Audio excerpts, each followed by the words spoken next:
Pendant longtemps, les scientifiques ont supposé que les hormones présentes dans le sang, sécrétées par le tissu adipeux, étaient le seul moyen via lequel celui-ci transmettait le statut métabolique au cerveau. Une équipe de l'Institut de recherche Scripps a découvert que des neurones sensoriels constituent une autre voie de communication. Cette découverte pourrait aider à traiter les problèmes de santé liés au surpoids.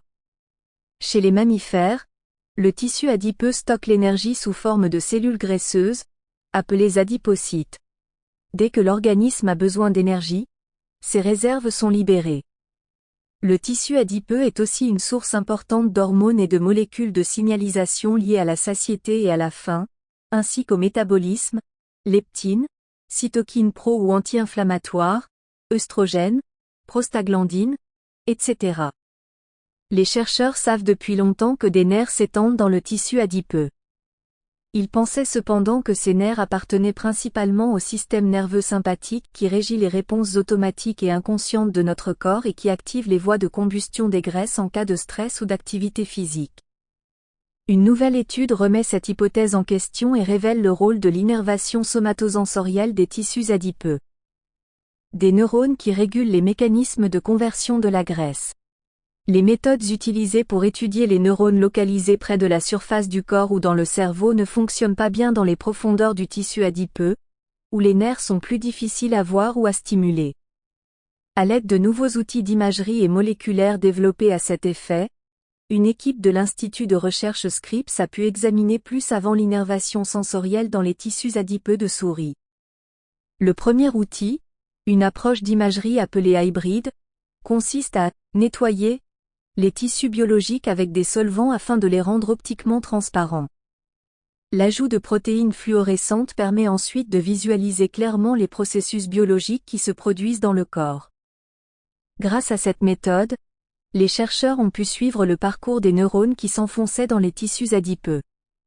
Ils ont alors découvert que près de la moitié de ces neurones n'étaient pas connectés au système nerveux sympathique, mais plutôt aux ganglions de la racine dorsale, une zone du cerveau d'où proviennent tous les neurones sensoriels. Pour mieux sonder le rôle de ces neurones dans le tissu adipeux, les chercheurs ont ensuite utilisé une nouvelle technique de manipulation cellulaire ciblée, baptisée route, pour vecteur rétrograde optimisé pour le traçage d'organes.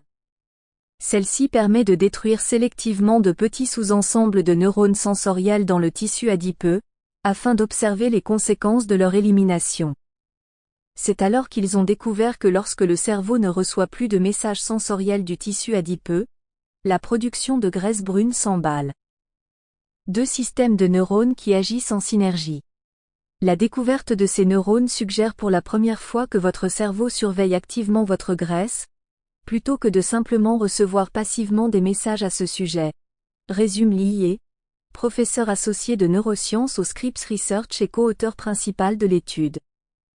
Les expériences ont révélé en effet que lorsque les neurones sensoriels du tissu adipeux sont désactivés, les programmes déclenchés par le système nerveux sympathique, liés à la conversion de la graisse blanche en graisse brune, deviennent trop actifs dans les cellules adipeuses. À savoir que la graisse brune est considérée comme la « bonne graisse », elle brûle des calories pour produire de la chaleur, tandis que la graisse blanche, dite « mauvaise graisse », stocke l'énergie sous forme de gras. Conséquence du dérèglement du mécanisme de conversion, le coussinet adipeux devient plus grand que la normale, et les niveaux de graisse brune augmentent.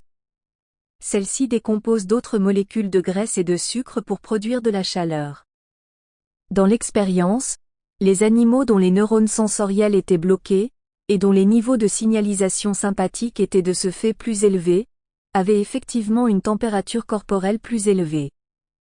Ces résultats suggèrent que les neurones sensoriels et les neurones sympathiques pourraient avoir deux fonctions opposées. Les neurones sympathiques activent la combustion des graisses et la production de graisse brune, tandis que les neurones sensoriels désactivent le processus. Cela nous indique qu'il n'y a pas qu'une seule et unique instruction que le cerveau envoie au tissu adipeux. C'est plus nuancé que cela. Ces deux types de neurones agissent comme un accélérateur et un frein pour la combustion des graisses. Résumier. Un mécanisme qui reste à éclaircir. Ces résultats comblent une lacune importante dans la façon dont le système nerveux central surveille et orchestre les fonctions adipeuses, soulignant l'importance d'une branche sous-estimée de la communication cerveau-corps, écrivent les chercheurs dans Nature. Les connexions et les communications entre les neurones sensoriels du tissu adipeux et le cerveau apparaissent aujourd'hui essentielles pour conserver un tissu adipeux sain. Cependant, l'équipe n'a pas encore déterminé comment les voies sensorielles interagissent mécaniquement avec la signalisation sympathique. Dans certaines maladies, telles que le diabète, la stéatose hépatique, l'athérosclérose et l'obésité, le stockage et la signalisation de l'énergie sont souvent perturbés. Mieux comprendre ce système de communication neuronale pourrait aider à traiter les problèmes de surpoids et d'obésité qui concernent près de 40% des adultes dans le monde, et l'ensemble des maladies qui y sont associées.